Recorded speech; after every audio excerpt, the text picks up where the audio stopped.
But joining me now on the World Wakanda Hotline, he's not new to the Sixers, but he's new to us. Jason Blevins here, joining us now. Hey, Jason, Josh, how you doing today? Thanks for having me. Appreciate you having me. I appreciate you jumping on. I know you got a busy day with all the Zoom meetings and everything. It feels like our entire lives revolve around Zoom meetings now. So, sports feels back. Brett talked yesterday, and we got to talk to Ryan Brokoff, and Ben Simmons is going to talk to us today at 1:45. So it's starting to feel like sports is coming back. And speaking of that, you have an article right now at 97.3ESPN.com talking about one of the bigger debate points for many of us about the Sixers, not just in recent weeks, but it feels like in the entire season, which is this difference between the road and home and the fact that when you're going to the Orlando bubble, there really is no home or road. It's a neutral site. So, when you heard that the league was going to this bubble environment, Jason, what was your initial reaction about the Sixers in a neutral setting? Well, I've had concerns about the team for a couple of years. I actually talked to Joel last season, not this past season, but the season before, about how much he feeds off of the crowd in Philadelphia emotionally. And when I look at them, I see a team that really gets up for high-intensity situations, feeds off of crowd intensity, good or bad. It's not so much that they wilt under crowds in away arenas that are really against them and really loud. I think they do fine in those situations. It's places like Orlando. It's places like Atlanta. It's arenas or DC that lack an energy that I think they struggle to provide it themselves. So one of my big fears is when you have no fans in the arena and you've got a few hundred people around, can they manufacture that intensity themselves and that energy consistently, and especially down the stretch? Or do some of the clunky parts of what makes them unique as a team start to fracture? So, I'm concerned about that. I think it's a valid concern. I think it's something they talk about. Brett talked about it yesterday. Ben Simmons has said in the past that they're afraid to lose at home. And I think it's a valid concern. Now, you mentioned the fact that there will probably be not many people in the building when they're playing these games. We've seen a lot of video of Ben Simmons in empty gyms, Joel Embiid in empty gyms. Everybody looks good in an empty gym with almost barely anybody guarding you. So is there an element maybe where if they're only going to have their peers around them, there's almost nobody else in the gym, that the entire dynamic of some of the games will be? Yeah, I think it's just going to be totally different. If you watch The Last Dance on ESPN, was it last month, 2 months ago? Mm-hmm.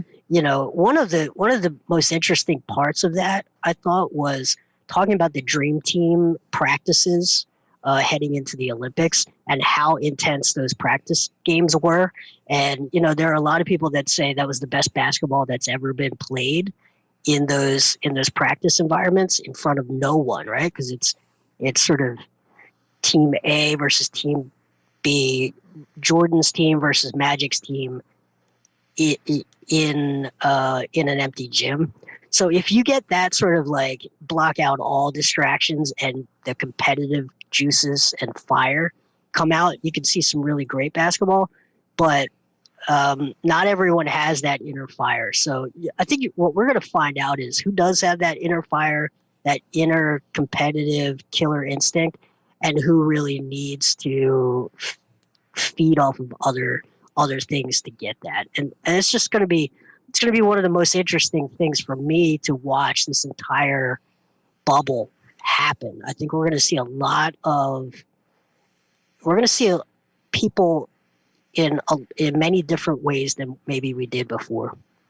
Jason Blevins joining me here on 97.3 ESPN. Make sure you check out his article, The Mystery of the Philadelphia 76ers Road Woes, right now at 97.3ESPN.com.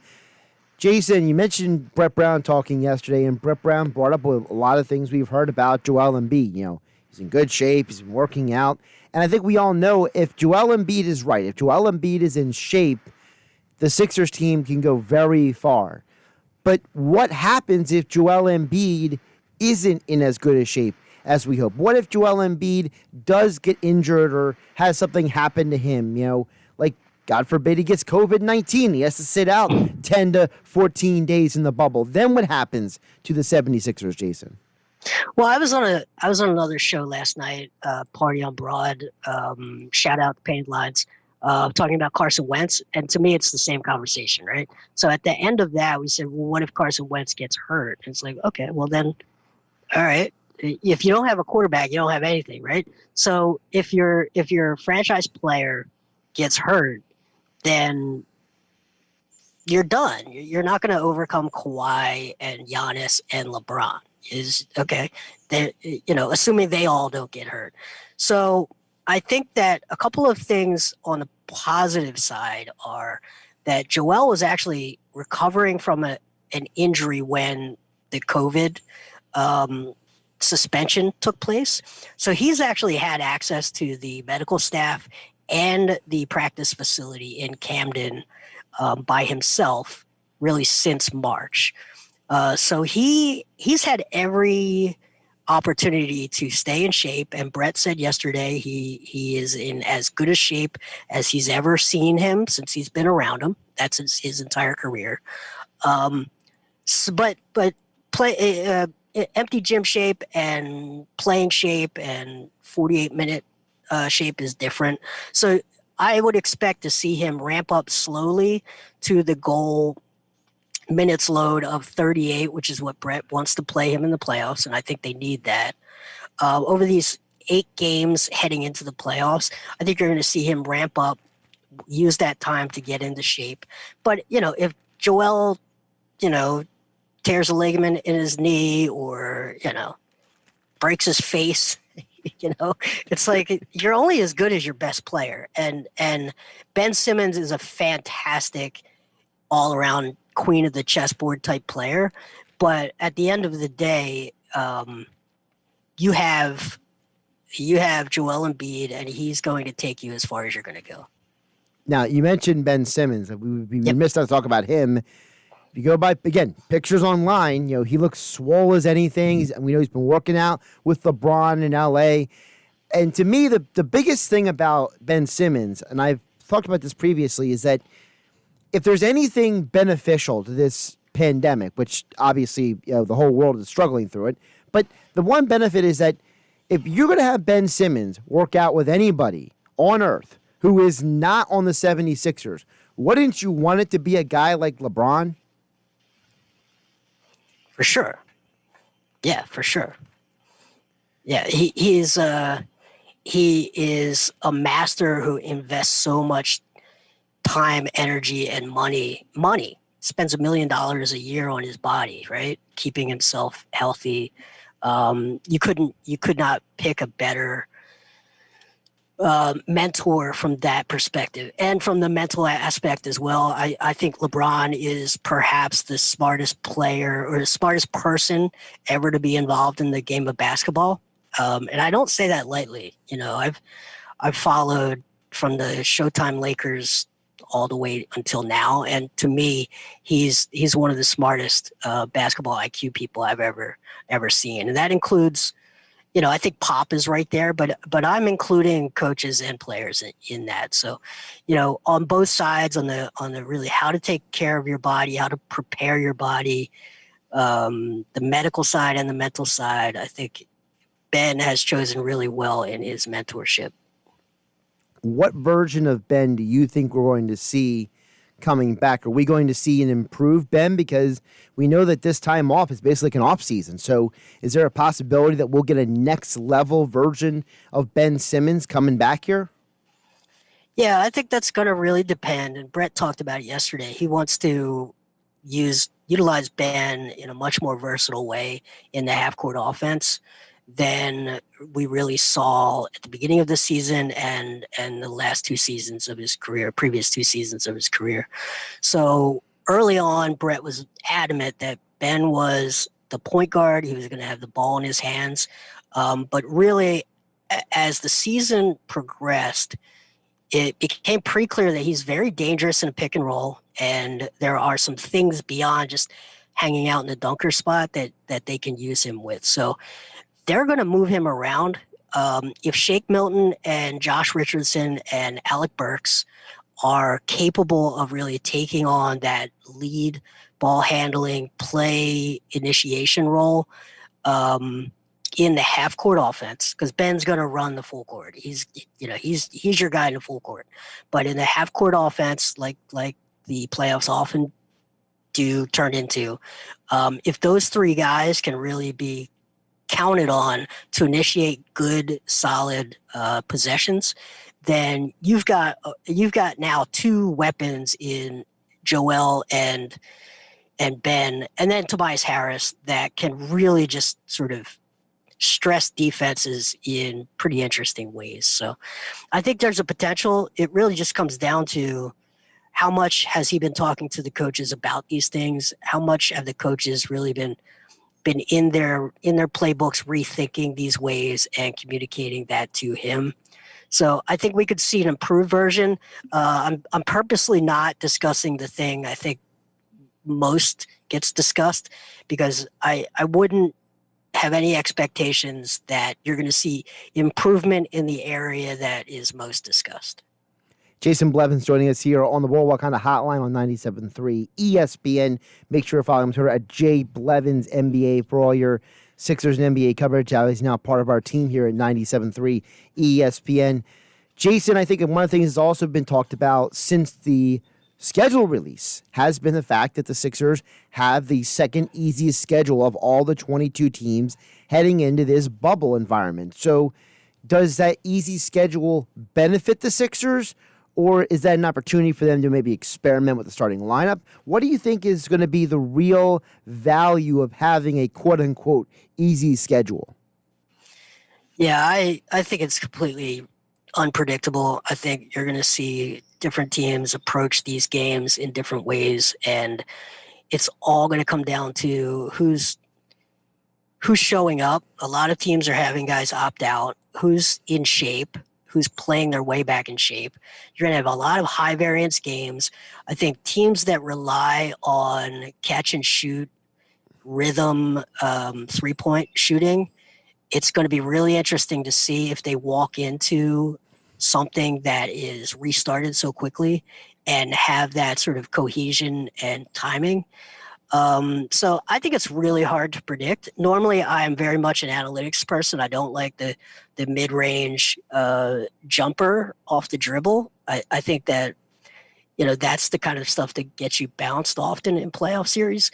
But early in this, those are the kind of shots where I could see teams that are willing to take those can just have more consistency offensively, and teams that are really trying to do the penetrate and kick, like Milwaukee, might really struggle from deep. So the Sixers, they play a lot of different ways. If Joel walks into those 8 games and is already in shape, then you've got a guy who can draw fouls, pound the ball down low, get close shots at the rim. You've got a downhill player, Ben Simmons. If they play defense, they force turnovers, they could run a lot of people out of the gym. But if they get caught in half court and they have to rely on Korkmaz and Brokoff and Tobias and Mike Scott to reliably hit threes to win games, then I think you're going to see a lot of variance, and they're going to lose games by going 7 for 29 from 3. And they might win a couple of games getting hot. But I think you're going to see hot and cold shooting, and it's really hard to predict. So, a lot of people are saying 8-0 because it's an easy schedule. I think, 5-3, you should just be happy with it. As long as the team is gelling and coming together, I don't think the win-loss record matters all that much in those 8 games. It's interesting you mentioned about the play of the other teams we're going against, because I had Dave McMenamin on the show earlier this week, and he mentioned the fact that, he expects a lot of teams to play sloppy, and that could play into the Sixers' hands because the Sixers are good defensively. You mentioned you're an analytics guy. We know the Sixers are among the best in the league in points allowed per game, one of the best in defensive rating. So is that maybe something the Sixers can get back to? We saw at the beginning of the year how good they were defensively. Is when they come back an opportunity to really even ratchet up that defense even more if other teams are going to take a while to get their offense up and running. Yeah, I think it's a huge opportunity for them for those 8 games to focus. So you want to see what you have in the younger guys as you head into the playoffs. So Matisse Thybulle, who I haven't mentioned, who I think is going to be project as a really good shooter. You don't know that you can count on offense from him in the playoffs as a rookie, but in these 8 games, he's exactly the kind of guy that can punish people in passing lanes and really force turnovers. Ben is just, if you watch him this year, the biggest leap he made is he became this quarterback on defense. So he went from sort of defending the point of attack or taking on the other team's best player to sort of a hang back, watch the plays develop. Just like a point guard does on offense, he was able to sit back, communicate defensively, and manipulate the team and create a lot of nice things defensively. If you get that from Ben and you get Thybulle getting his hands on things, deflections, turning people over, I think you're just going to see real opportunity there, because if this team can get out and run, they can just flat out run people off the court. And then you have Joel Embiid as the defensive anchor. So even if these guys get to the rim, he's such a deterrent that is hard to practice against. Not many teams have a guy like that to practice against. So there's really no way to prepare for him. So I think defensively they could absolutely really just be dominant if they communicate, if they stick together. And yeah, teams that rely a lot on passing and motion and timing, I think will absolutely struggle. There will be a lot of sloppy play in that regard.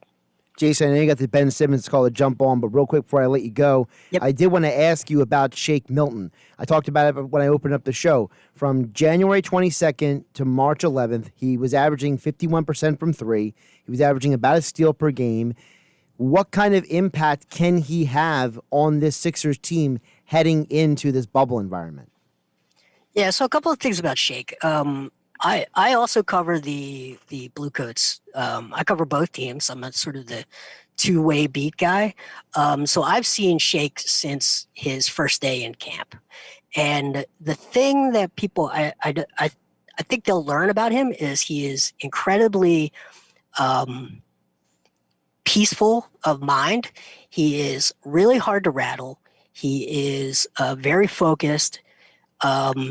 He's not like a young player that you think about. And Brett said he's worried about putting young players in the playoffs, but this is a guy who is very mature. He was always a leader at the high school level, at the college level, and he has developed really well. Now, is he a 50% scorer from 3? No, but he did lead the G League in his rookie year in scoring. He was a 36% shooter from 3 in the G League his rookie year, but a lot of that was off the dribble.